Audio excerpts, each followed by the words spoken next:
ناظرین کرام السلام علیکم ورحمۃ اللہ تعالی وبرکاتہ۔ آج کی ویڈیو میں ہم بات کرنے والے ہیں سورہ واقعہ کے بارے میں۔ حضرت عبداللہ بن مسعود رضی اللہ تعالی عنہ سے روایت ہے کہ نبی کریم صلی اللہ تعالی علیہ وسلم نے ارشاد فرمایا، جو شخص روزانہ رات کے وقت سورہ واقعہ پڑھے تو وہ فاقے سے ہمیشہ محفوظ رہے گا۔ یعنی کہ جو حضرات روزانہ سورہ واقعہ کی تلاوت کرتے ہیں وہ حضرات کے گھر میں کبھی فاقہ کشی نہیں ہوگی، وہ فاقے سے محفوظ رہیں گے۔ حضرت انس بن مالک رضی اللہ تعالی عنہ سے روایت ہے، رسول کریم صلی اللہ تعالی علیہ وسلم نے ارشاد فرمایا، اپنی عورتوں کو سورہ واقعہ سکھاؤ کیونکہ یہ سورۃ الغنا یعنی محتاجی دور کرنے والی سورت ہے۔ مروی ہے کہ حضرت عثمان بن عفان رضی اللہ تعالی عنہ حضرت عبداللہ بن مسعود رضی اللہ تعالی عنہ کے پاس اس وقت تشریف لائے جب وہ مرض وفات میں مبتلا تھے۔ حضرت عثمان غنی رضی اللہ تعالی عنہ نے ان سے فرمایا، آپ کس چیز کی تکلیف محسوس کر رہے ہیں؟ حضرت عبداللہ بن مسعود رضی اللہ تعالی عنہ نے جواب دیا، اپنے گناہوں کی تکلیف محسوس کر رہا ہوں۔ حضرت عثمان غنی رضی اللہ تعالی عنہ نے فرمایا، آپ کو کس چیز کی آرزو ہے؟ حضرت عبداللہ بن مسعود رضی اللہ تعالی عنہ نے جواب دیا، مجھے اپنے رب عز و جل کی رحمت کی آرزو ہے۔ حضرت عثمان غنی رضی اللہ تعالی عنہ نے فرمایا، آپ کسی طبیب کو کیوں نہیں بلوا لیتے؟ حضرت عبداللہ بن مسعود رضی اللہ تعالی عنہ نے جواب دیا، طبیب ہی نے مجھے مرض میں مبتلا کیا ہے۔ حضرت عثمان غنی رضی اللہ تعالی عنہ نے فرمایا، کیا ہم آپ کو کچھ مال عطا کرنے کا حکم نہ کریں؟ حضرت عبداللہ بن مسعود رضی اللہ تعالی عنہ نے جواب دیا، مجھے اس مال کی کوئی حاجت نہیں۔ حضرت عثمان غنی رضی اللہ تعالی عنہ نے فرمایا، ہم وہ مال آپ کی بیٹیوں کو دے دیتے ہیں۔ حضرت عبداللہ بن مسعود رضی اللہ تعالی عنہ نے جواب دیا، انہیں بھی اس مال کی کوئی ضرورت نہیں، میں نے انہیں حکم دیا ہے کہ وہ سورہ واقعہ پڑھا کریں، کیونکہ میں نے رسول اللہ صلی اللہ تعالی علیہ وسلم کو ارشاد فرماتے سنا ہے کہ جو شخص روزانہ رات کے وقت سورہ واقعہ پڑھے تو وہ فاقے سے ہمیشہ محفوظ رہے گا۔ حضرت مسروق رضی اللہ تعالی عنہ فرماتے ہیں، جسے یہ بات خوش کرے کہ وہ اولین و آخرین کا علم اور دنیا و آخرت علم جان جائے تو اسے چاہیے کہ وہ سورہ واقعہ پڑھ لے۔ جن حضرات کو سورہ واقعہ پڑھنا آتی ہے تو وہ سورہ واقعہ کی تلاوت روزانہ کر لیا کریں، ورنہ ہم اپنے چینل پہ روزانہ سورہ واقعہ، سورہ رحمان، سورہ یاسین، ان میں سے کوئی نہ کوئی سورت پڑھ کر آپ کے لیے ڈالتے رہتے ہیں۔ آپ حضرات ان صورتوں کو سنتے رہے اور قرآن کی فیض و برکات سے مالا مال ہوں۔ اب میں آپ کے سامنے سورہ واقعہ کی تلاوت کرنے جا رہا ہوں۔ اعوذ باللہ من الشیطان الرجیم، بسم اللہ الرحمن الرحیم۔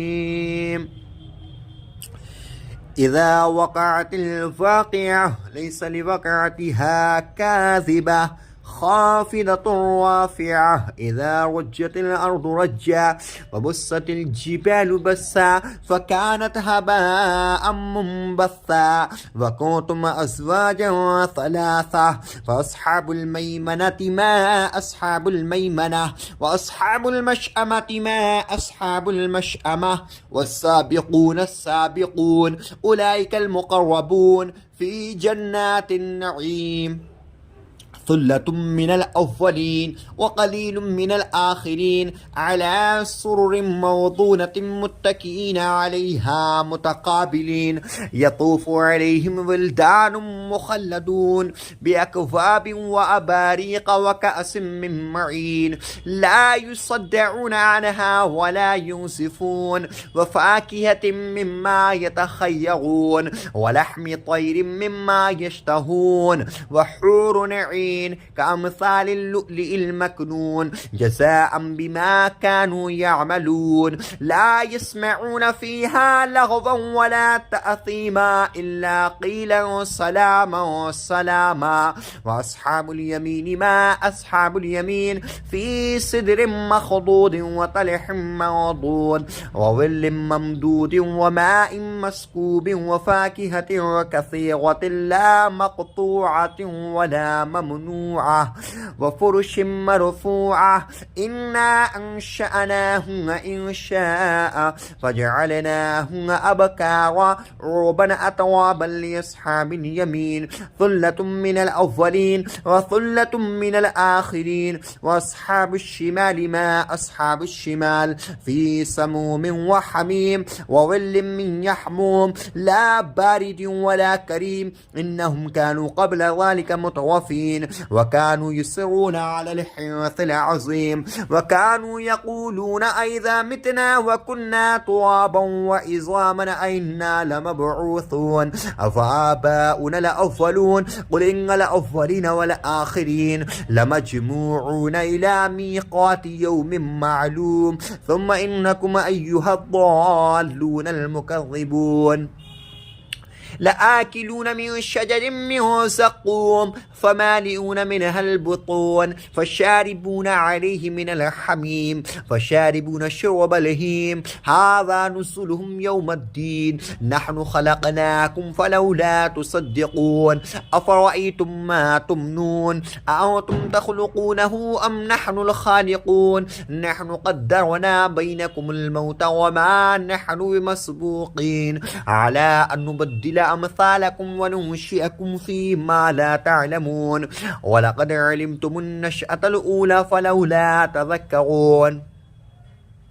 أفرأيتم ما تحرثون أأنتم تزرعونه أم نحن الزارعون لو نشاء لجعلناه حطاما فظلتم تفكهون إنا لمغرمون بل نحن محرومون أفرأيتم الماء الذي تشربون أأنتم أنزلتموه من المزن أم نحن المنزلون لو نشاء جعلناه جاجا فلولا تشكرون أفرأيتم النار التي تورون أأنتم أنشأتم شجرتها أم نحن المنشئون نحن جعلناها تذكرة ومتاعا للمقوين فسبح باسم ربك العظيم فلا أقسم بمواقع النجوم وإنه لقسم لو تعلمون عظيم إنه لقرآن كريم في كتاب مكنون